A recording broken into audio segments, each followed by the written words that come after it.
Asato ma sadgamaya, tamaso ma jyotirgamaya, mrityorma amritam gamaya.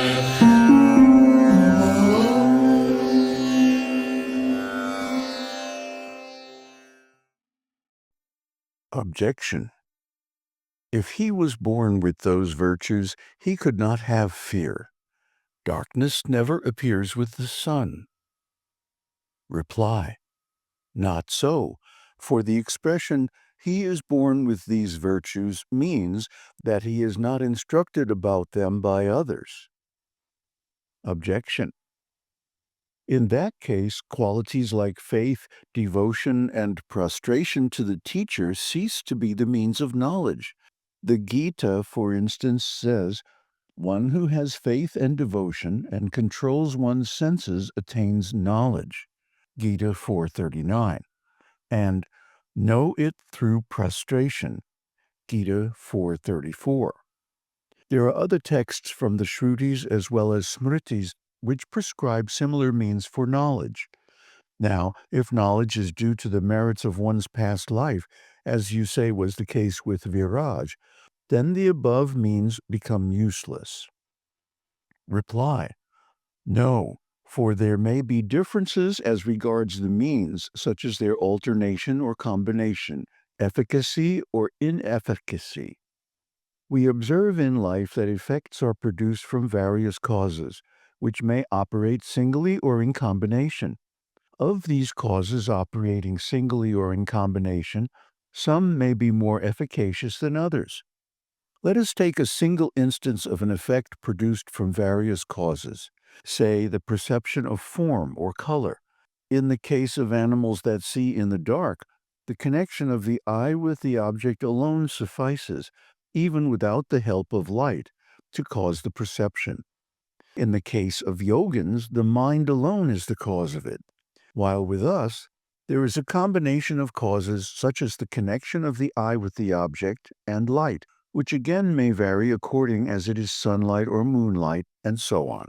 Similarly, there would be differences due to that light being of a particular character, strong or feeble, and so on.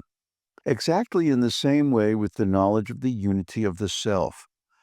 Sometimes the actions of one's past life are the cause, as in the case of Virāj.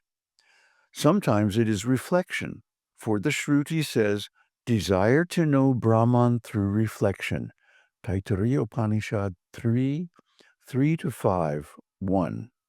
Sometimes faith and other things are the only causes of attaining knowledge, as we learn from such Śruti and Smṛti texts as the following. He only knows who has got a teacher. Chandogya Upanishad 6:14-2. One who has faith attains knowledge. Gita 4:39. Know it through prostration. Gita 4:34. Knowledge received from the teacher alone is best. Chandogya Upanishad 4:9-3. The self is to be realized through hearing, etc.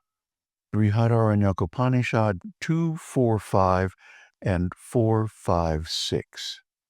For the above causes remove obstacles to knowledge such as demerit, and the hearing, reflection, and meditation on Vedanta texts have a direct relation to Brahman, which is to be known, for they are naturally the causes to evoke the knowledge of reality when the evils connected with the body and mind that obstruct it have been destroyed.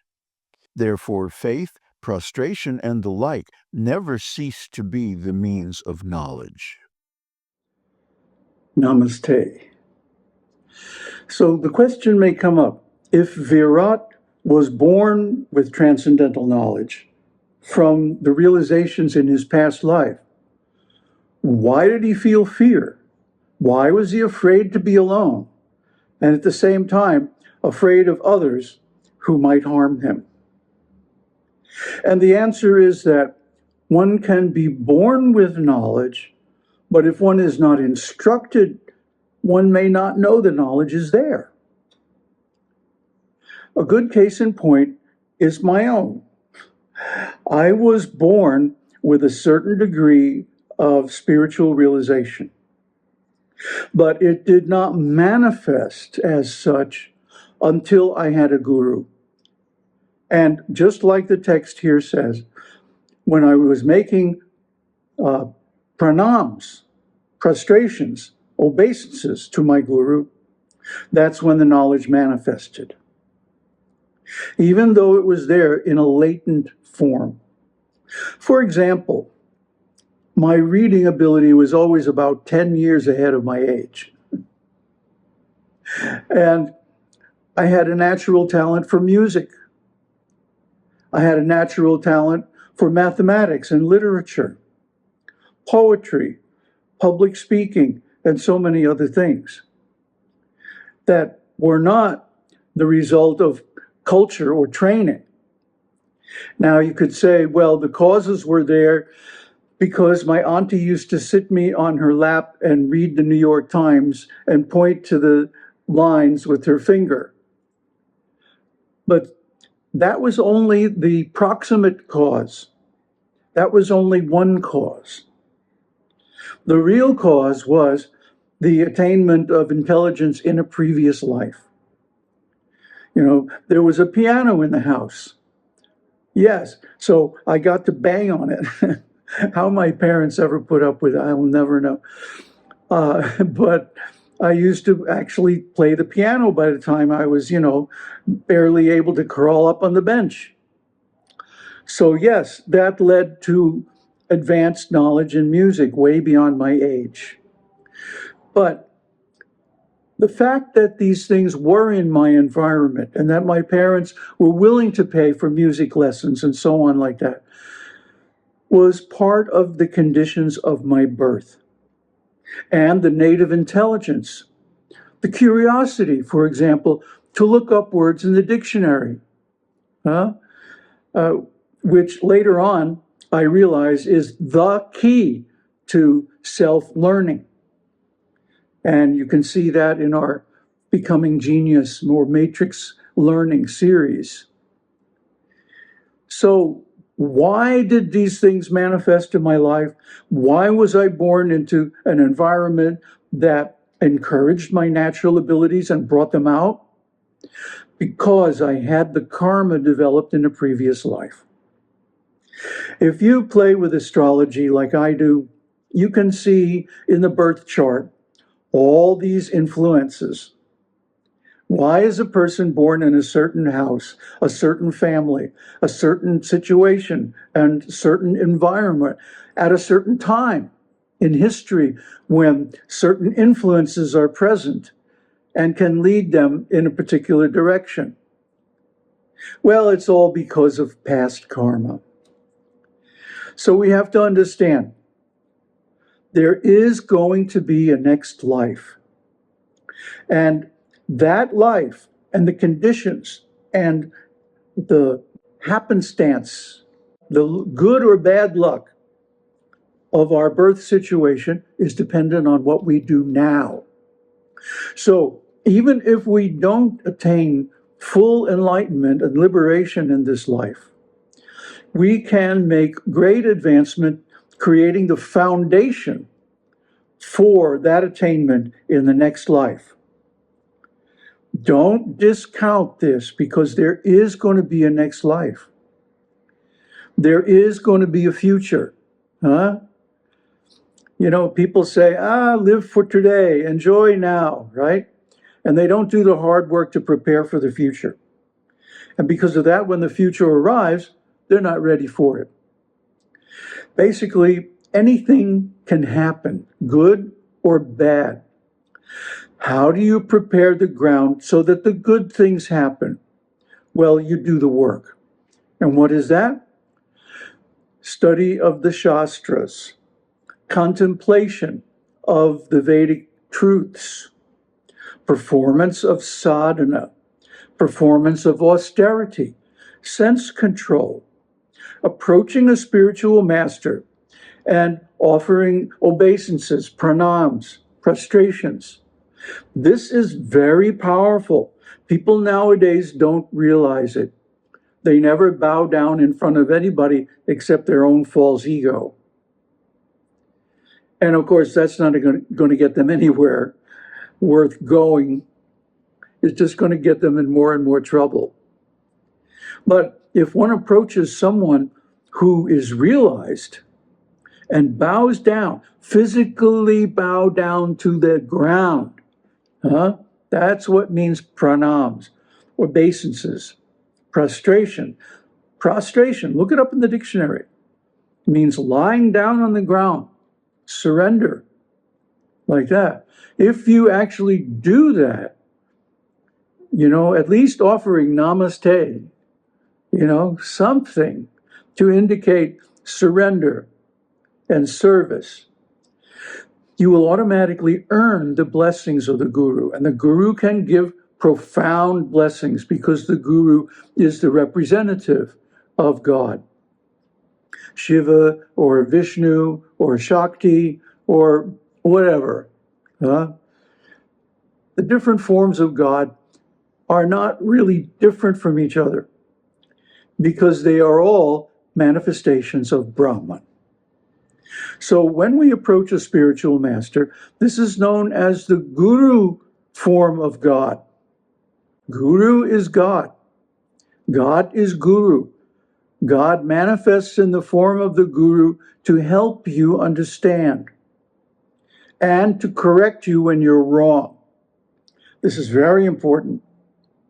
You need to be able to query, ask questions, and get answers from someone who knows. That is the purpose of the Guru. And also the Guru is there to find your faults, to criticize and correct you. Nowadays, people have so much ego, they don't want to approach anyone. They don't want to take constructive criticism, even from an expert. This is their downfall. This is why they don't attain realization. But they rationalize their inability to surrender in so many ways. Oh, I am already Brahman. I am already God. I can do whatever I want. Well, yeah, you can do whatever you want, but you have to accept the consequences. That's karma. So we should heed the counsel of the Upanishad and approach a realized spiritual master for our own good and for the good of the world by showing a good example to others.